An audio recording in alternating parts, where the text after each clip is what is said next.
Oh my god. But in the next second his ferocity exploded. The doctor was so frightened as she backed away. The man has been strangled for 70 minutes. At this moment his left arm has completely lost feeling, and as time went by, the python was still getting tighter and tighter. In fact, the doctors also wanted to rescue, but unfortunately they really didn't dare to get close, and the animal control still hasn't come yet. The doctors were thinking of cutting off the snake's head, but it was stopped by the man, because this was his pet raised for many years. Gigi's just giving me a hug. Gigi is killing you. Burmese pythons are boss.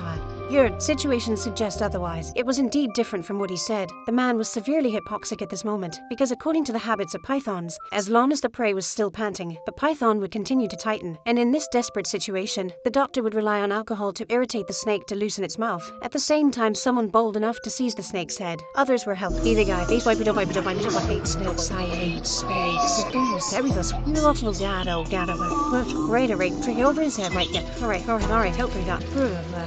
Okay.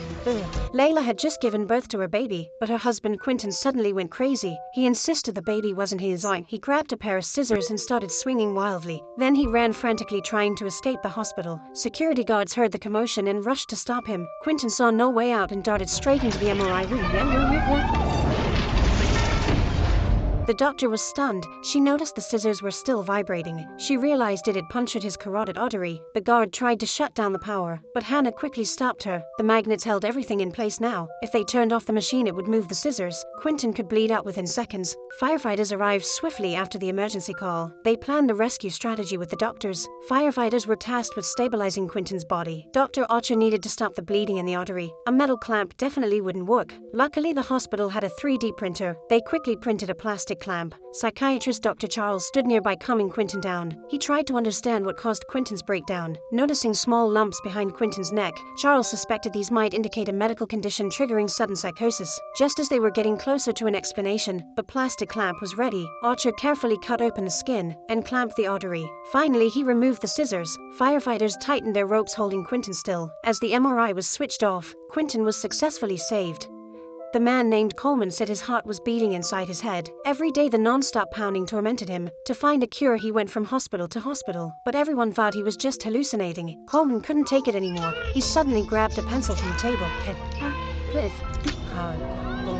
Seeing Coleman's crazy behavior, all the medical staff froze. The pencil pierced straight through Coleman's eardrum. Just as the doctor was about to treat him, Coleman grabbed one doctor's hand, begging him to listen to his heartbeat. But after the examination, everything was still normal. Coleman was close to a breakdown. The heartbeat was crystal clear in his mind, but doctors still insisted he was hallucinating. Just then Dr. Choi noticed a tray containing a bowl of jello that Coleman was touching was vibrating significantly in time to his heartbeat. Choi finally realized what was wrong. After a chest scan, he explained Coleman's true condition. It turned out Coleman was a war veteran. Numerous shrapnel injuries had left scar tissue on his back, creating an echo chamber effect. Though it didn't harm his heart or his health, it amplified the sound of his heartbeat, sending vibrations directly into his inner ear. So I was right.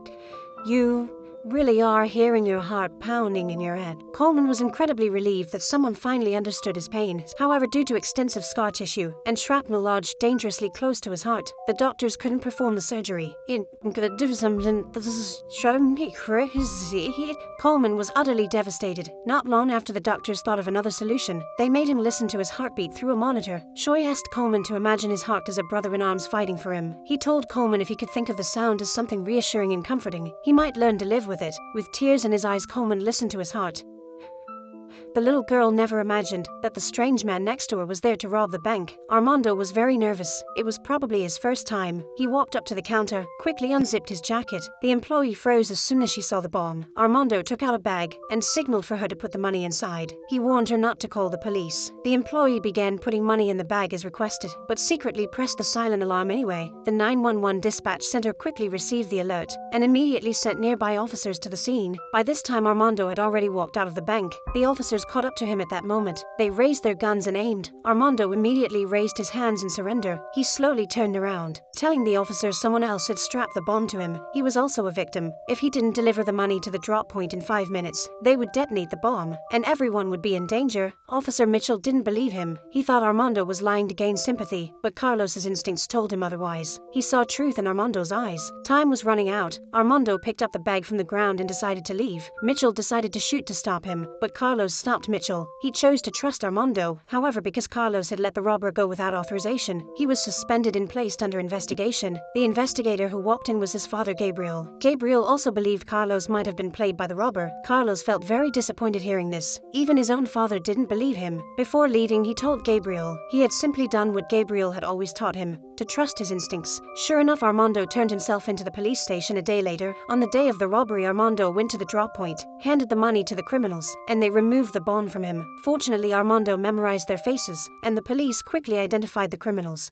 However, that same afternoon, a fire suddenly broke out in an apartment building. Firefighters quickly arrived at the scene. The cause of the fire on the second floor was still unclear. Suddenly, a man rushed over anxiously, shouting that his wife and daughter were still trapped inside. The firefighters divided into two teams. One team was responsible for extinguishing the fire on the second floor. They smashed the windows, and flames immediately burst out. They quickly opened their hoses, spraying water into the room. The other team went up to the third floor. They broke the door open directly. The room was filled with thick smoke. They had to find the trapped residents fast. Soon they found an unconscious woman on the couch. She had inhaled a lot of smoke, but luckily she still had a pulse. Firefighters quickly put an oxygen mask on her and prepared to carry her out. Meanwhile, the second floor team was still battling the fire. At that moment, the captain noticed materials for making a bomb in the corner of the room. This must have been the cause of the fire. If the fire ignited those materials, it would trigger a massive explosion, but the flames were now too intense to control. For the safety of all the firefighters, the captain immediately ordered everyone to evacuate. However, the firefighters on the third floor searched the entire apartment without finding the child. They believed the child must have hidden somewhere safe. Then they thought of the closet. By now, all firefighters had evacuated except for two members still on the third floor. After a difficult search, they finally found the child inside a basket in the closet. Just as everyone evacuated, the explosives on the second floor ignited and exploded. None of the residents could have imagined there was a ticking bomb hidden inside their apartment building. Police soon tracked down two suspects. These men had assembled the bomb in the apartment, then forced Armando to rob the bank by taking him hostage. But things hadn't gone as planned. Even worse, one of the criminals was injured in the explosion, so they ended up calling 911 themselves. Paramedics quickly arrived on the scene. A pregnant woman had collapsed in a mall parking garage, but as soon as they tried to help, the woman Amy suddenly pulled out a gun. Her partner Anthony jumped up beside her, but their goal wasn't to rob anyone. They just wanted paramedics to save their friend Chris. Earlier that afternoon, something went wrong while they were assembling a bomb. Chris was seriously injured and fighting for his life. They were afraid to go to a hospital, so they made a fake emergency call, planning to force the paramedics to treat Chris in their van, but Chris was severely wounded. It was impossible to treat him there. Tommy told them she knew a safe place, her husband's old restaurant, which had been closed since COVID. Anthony agreed and they immediately set off. TK secretly left a distress signal behind. They soon arrived at the restaurant and quickly began treating Chris. They needed to drain fluid from his chest immediately, but this wasn't a hospital. Equipment was limited, and all they could do was stabilize him. At this moment, TK spotted a fire alarm on the wall. He came up with a plan. While the criminals were distracted by the treatment, he quietly moved toward the alarm, but he didn't realize Anthony had already noticed his actions. Just as TK reached to press the alarm, Anthony knocked him unconscious from behind. Meanwhile, the captain began sensing something was wrong. The paramedics hadn't returned from their call. He and the team decided to search for them.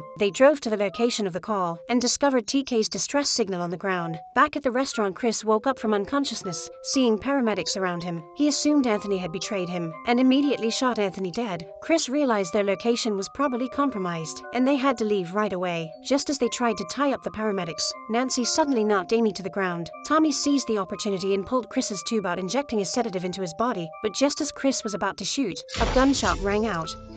Luckily, the captain arrived just in time, saving Tommy's life. The rest of the team was shaken but safe.